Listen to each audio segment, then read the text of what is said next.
Okay, getting started, get a loaf of your favorite bread. I used this, I think it was called Belgian loaf. I don't really know. And then you're going to cut it in this diamond pattern. You don't want to make the chunks too small, but just kind of mimic what I'm doing here. And then just put it on a parchment lined baking tray. And then get 2 tablespoons of vegan butter melted, along with a tablespoon of finely chopped basil. I highly recommend adding minced garlic or garlic powder to this. I left that out and I definitely regretted it. So you're going to smooth this all over the top and in the cracks. And then you're going to take some vegan cheese. I'm using the Daiya mozzarella shreds, and just tuck that into all the little cracks.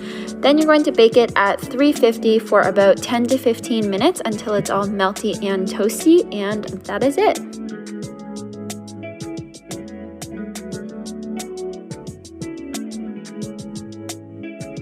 For the brownies, in a food processor, you're going to add 1 cup of walnuts and 1 cup of cashews and process those until they are a fine crumble.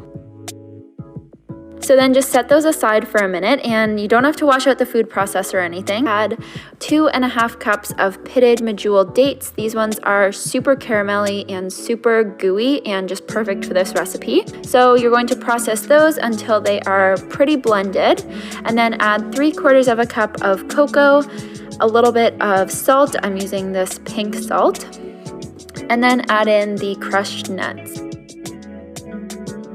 So then you're just going to process that until it is all smooth and looks like a thick, very malleable brownie batter.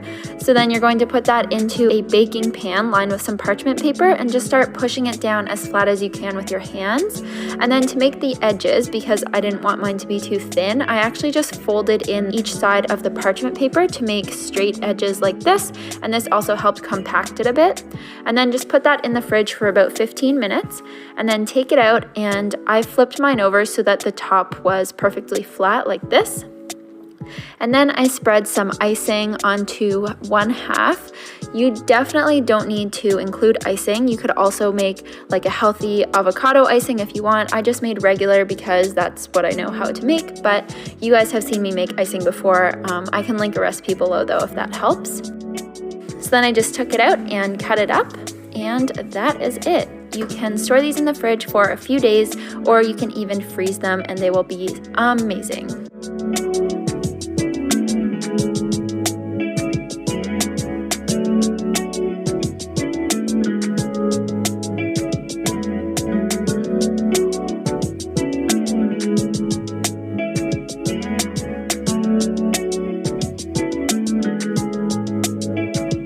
A super cool potato hack that my friend Anya Snapchatted me a while ago was using an apple peeler or using an apple cutter for potato wedges, and this works so well. Basically all you do is just cut it like you would an apple, but because potatoes are not perfectly round like apples, you will have some that are a lot bigger than others, and this is just a bit of a problem because they won't cook evenly, like they wouldn't be cooked when the other ones were. So just take a knife and cut up the ones that are too big so that they're all a fairly similar size. Then just put that in a big mixing bowl. And it's totally optional to use oil. I added a little bit, but the spices will stick no matter what because the potatoes are wet. Then you're just going to add some paprika. This is probably about 2 tablespoons. Some dried herbs like parsley. I absolutely love using parsley, and some salt and pepper. Then just toss them up to get all coated and put them on a parchment lined baking tray to bake in the oven at 425 for about 40 minutes, flipping halfway through.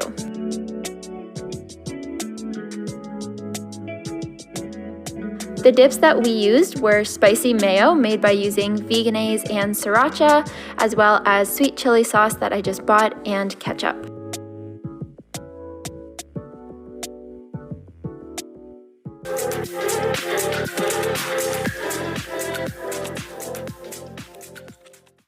So for this 3-ingredient burger, you're going to start off by processing a can of beans. I'm using red kidney beans here, and I'm basically going to add them into a food chopper or food processor and just process them until they're a bit like, I don't know, mashed up together. You can mash them with a fork if you'd like, but I just generally don't like doing that because, I don't know, it just takes forever when I mash beans with a fork, so I generally prefer to blend them in a food processor or something like that.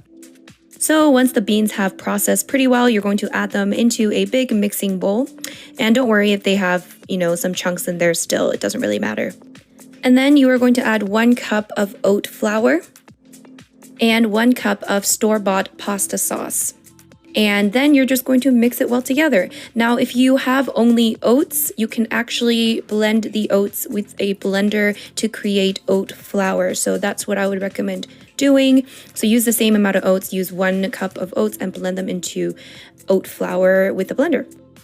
And once that is nicely mixed together, you are going to take a little bit of oil, heat that up on a non-stick pan, and then you're just going to scoop out the mixture. And I like to just flatten them out with a spatula to make the patties. And I would recommend wetting the spatula with a bit of water because the mixture can be a bit sticky. So that is what I would recommend. And yeah, and that's pretty much it. You can just cook it on each side for a few minutes on medium heat, I would say, until it's kind of nicely browned. And I have that little one there. I feel like this mixture could make really good meatballs as well. Well, bean balls, I should say. But yeah, look how nicely it cooks. I'm sure you could also bake these, but I didn't try doing that, so...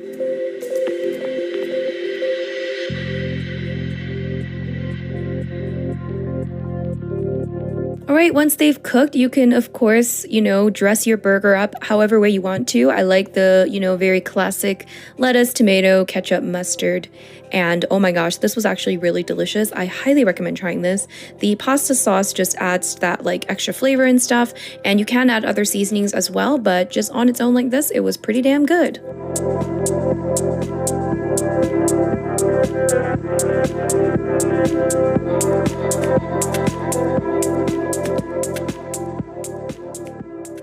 Now, if you've been following me for a while, you've probably seen this cookie recipe before, but for my new subscribers and for people that haven't been in the vegan community for a while, here we go. Now, we're gonna mash up 2 ripe bananas. So I'm just using, a fork to mash them up, but you can use whatever. And we're gonna add 2 cups of oats. Now, I'm using oat flour here because I just wanted to experiment, but I honestly think that using oats is better from my experience, so I would recommend doing that. And I'm also adding a little bit of chocolate chips. I think that was just half a cup of chocolate chips. That is totally optional, and you can add other add-ins if you'd like. But yeah, then you're just going to scoop out the batter onto a baking sheet with some parchment paper, and then you're going to flatten them out with a fork. Now again, I recommend wetting the fork with water. And then we're going to bake them at 350 degrees Fahrenheit for about 10 minutes.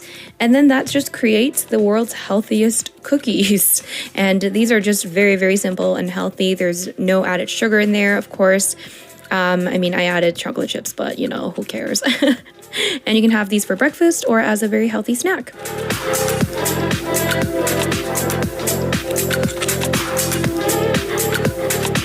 And it's not really a vegan food hacks video until we do the cake mix and Coke trick.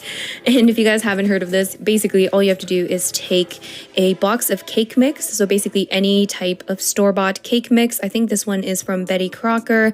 And a lot of the cake mixes are actually vegan by default. So just check the ingredients list. And all you have to do is add a can of pop or soda, whatever you want to call it.